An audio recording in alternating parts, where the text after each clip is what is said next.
Now a short time after, at the time of the grain cutting, Samson, taking with him a young goat, went to see his wife. And he said, I will go into my wife into the bride's room. But her father would not let him go in, and her father said, It seemed to me that you had only hate for her. So I gave her to your friend. But is not her younger sister fairer than she? So please take her in place of the other. Then Samson said to them, This time I will give payment in full to the Philistines, for I am going to do them great evil. So Samson went and got 300 foxes and some sticks of firewood.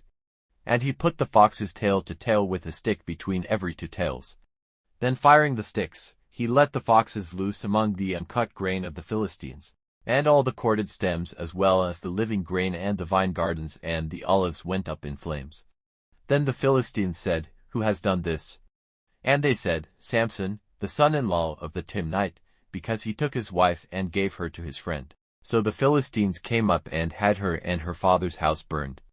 And Samson said to them, If you go on like this, truly I will take my full payment from you. And that will be the end of it. And he made an attack on them, driving them in uncontrolled flight, and causing great destruction. Then he went away to his safe place in the crack of the rock at Edom. Then the Philistines went and put up their tents in Judah, all round Lehi. And the men of Judah said, Why have you come up against us? And they said, We have come up to take Samson, and to do to him as he has done to us. Then 3,000 of the men of Judah went down to the crack of the rock of Edom, and said to Samson, Is it not clear to you that the Philistines are our rulers? What is this you have done to us? And he said to them, I only did to them as they did to me. Then they said to him, We have come down to take you and give you up into the hands of the Philistines. And Samson said to them, Give me your oath that you will not make an attack on me yourselves. And they said, No, we will take you and give you up into their hands, but truly we will not put you to death. So knotting two new cords round him they took him up from the rock.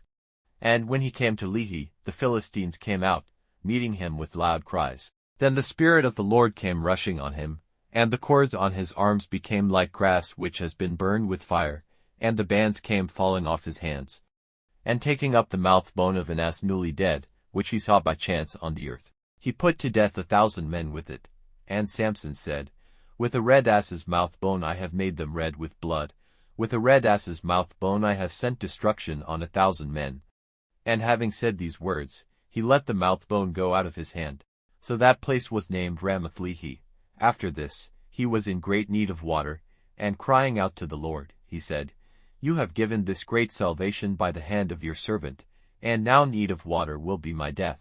And I will be given into the hands of this people who are without circumcision. Then God made a crack in the hollow rock in Lehi, and water came out of it. And after drinking, his spirit came back to him, and he was strong again, so that place was named En-hakkore.